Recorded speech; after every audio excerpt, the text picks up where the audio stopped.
The meatloaf, the mashed potatoes, the pulled pork, all from Piccadilly at Manhattan Cafe. Thank you. 1,000 thank yous. We have to feed the animals in here. Piccadilly at Manhattan Cafe, right on the corner of Piccadilly and Manhattan. You can't miss it. It's a place to take a power lunch, have a drink after work, go in and talk to some great people. Piccadilly at Manhattan. We thank you for the food. Let's go to Tony Messenger. Tony, Chris Nicastro, you're up. This is going to cause me a little bit of pain because once again I'm going to make John Deal's day and beat up on some Democrats. But Democrat on Democrat crime. Best thing out there. Today's your day, Deal. Early Christmas. Yeah. This last week, a group of legislative Democrats called for Chris Nicastro, the education commissioner, to resign. And we have an editorial in this morning's paper entitled "In Defense of Nicastro," suggesting that they're wrong. That she's actually the right person for the job and needs to stay in the job. That the issue is over a couple of different things, but their primary issue with her is that she is cooperating with reform-minded folks, and outrageous. Some of these Shocking. reform-minded folks are funded by Rick Sinkfeld. And if you read the Post-Dispatch editorial page, you know that I've probably written about 30 things pretty damning toward Rex Sinkfeld in a variety of different ways. But there comes a time when you have to be able to separate the person from the policy. And the fact that she's willing to cooperate with both reformers and superintendents and teachers unions and all of these different groups to try to bring everybody to the table to say, look, this transfer crisis is real, but the law is what it is. The Supreme Court says the law is fine. We know the legislature isn't going to just overturn the law. So what we have to do is we have to find a way to effectively allow these kids to move, but make it fair for both the receiving and the school district, while at the same time developing a plan to try to avoid unaccredited school districts in the future. And she's trying to bring all these people to the table, but the traditional groups that just bang heads against each other in the legislature, the unions versus the reformers, are making this. They're making Nicastro the proxy battle for the traditional legislative fight over how to deal with public schools. And I think, as much as I disagree with the reformers on a variety of different topics, I think Nicastro is merely trying to keep an open mind, trying to find some common ground, and this idea that she should resign is ridiculous, and I hope she stays in her job. This comes on the heels of the Supreme Court deciding that the Kansas City kids are allowed to transfer. 15,000 kids can transfer out of the Kansas City school district, Yep. which is what St. Louis had with Normandy on steroids.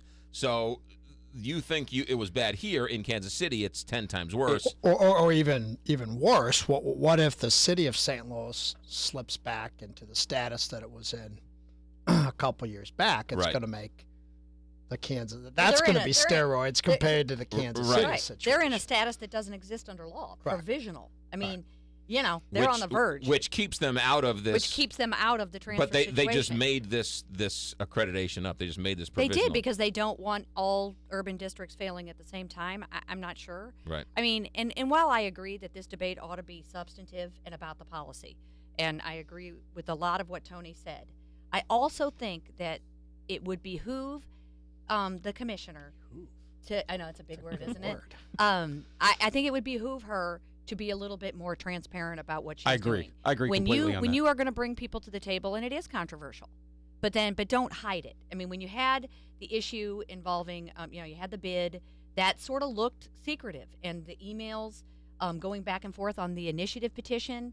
I mean, I have an issue with any government bureaucrat sort of on the dime helping an initiative petition that's going to bypass the legislature and is privately funded. I have an issue with that no matter what the substantive underlying policy is. But if you're going to do it, you really ought to be more transparent. And I think that's why people are reacting badly, because they're like, look, if this is done in secret, what else is being done in secret? And I think it decreases people's trust in having this debate. Now, do I think that, there might be some overreaction? Yes. But I also think that that we have to stop using the Commissioner of Education as a proxy and sit down and have the debate. And nobody is really providing a forum to do it. Everybody's in their corner. Everybody is, working for their interest. And nobody's stepping up saying, okay, we got to take the good pieces of all of this and come up with something. John Deal, what are your thoughts? I don't know. as you watch I this? disagree with that a little bit. I think that's, and I'm going to be in an odd position because I'm going to come to her defense a little bit. I think she does have an extraordinarily difficult job. Horrible. Right she now. Does. She And does. there are a lot of competing forces on this that are coming together that are probably irreconcilable. Yes. And she's under fire now because she's shaking up the status quo. And I agree with Tony, the legislature is probably not going to pass a law that all it does is allow the status quo of a year ago to be maintained. Right. So I mean, when you try to tackle a paradigm change on how we look at something, there has to be a process, and there's going to be some controversy in how that comes together. You know, she is working on a plan. I don't know whether I'm going to like that plan or not like that plan when it comes together, but it's going to be a plan that's going to be substantially different from these school districts than how they're treated now. And I think we at least afford the opportunity to come up with what that plan is, present. It's going to have to be approved, and it's probably going to need some sort of legislation down the line. And so I think we at least wait and see to see what that plan is before we pass judgment. We find ourselves in an interesting position here because of the law and because the courts say you have to follow the law, which is extraordinary, I guess. Shocking. Shocking. That everybody's upset and everybody's got skin in the game. And people who are for school choice are now against school choice for other kids, but I want school choice only for themselves.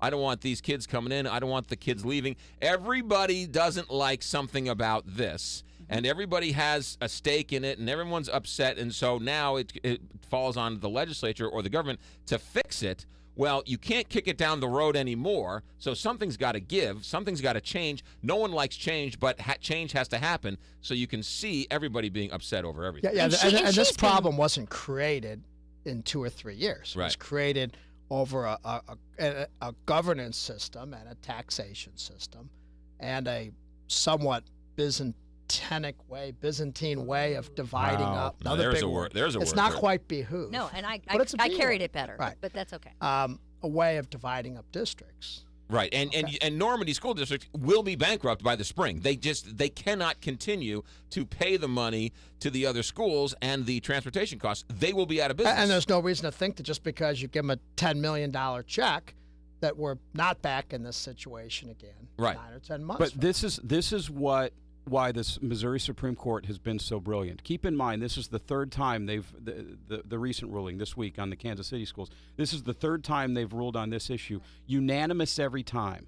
And what the Missouri Supreme Court has done is forced this state to deal with a problem that it hasn't dealt with. Right. And as much as we all agree that the transfer crisis has been horrendous, that it's that in its current status quo, where Normandy has to pay $13,000 to send kids to another district and then bankrupt itself, we know that that's wrong. We know that that's not really helping anybody except for those few kids who are able to get out and find themselves in a good situation in Francis Howell or Ladue or Clayton or wherever they are.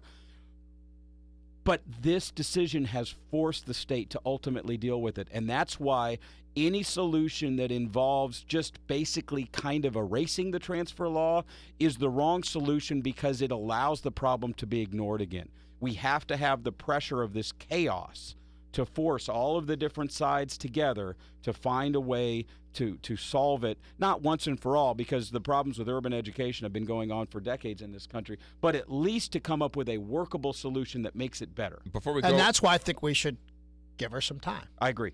What I have a problem with is why is Chris Nicastro, an appointed bureaucrat, the only person responsible for this problem? Because the legislature hasn't solved it. Well, and that's a problem. it is I a think problem. the well, governor they just needs sort to of set up they just pulled and the them out of thin legislature. air and just said, "You, we're going Go to yell do at it." you." And everybody gets to yell at her.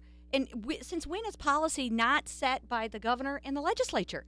And they don't want to do it. I want to bring up something real quick before we break. John, I'll give you the last word on this. Look, it's her job to recommend. Part of her job is to recommend policy and to oversee this. You know, you can't expect a legislature with the same interest that we have to come up with a policy on this without some guidance from the board and from a director Absolutely, as they to should how it's help going to you. be implemented. But All she right, shouldn't be the only. quickly. Feds approved the Iowa waiver, which was kind of championed by Jay Barnes. What is this Iowa waiver for the health care law? This is a big deal. So Iowa, another state run by a Republican governor, has filed a waiver with the federal government on the Affordable Care Act, in which they've said, look, we don't want to just expand Medicaid the way the act calls for. We'd like to do a hybrid where we expand Medicaid for those people up to 100% of poverty, and then those people between 100% and 138%, what we'd like to do is, instead of add them to the Medicaid rolls, we're basically just going to give them money to get the private insurance through the exchange.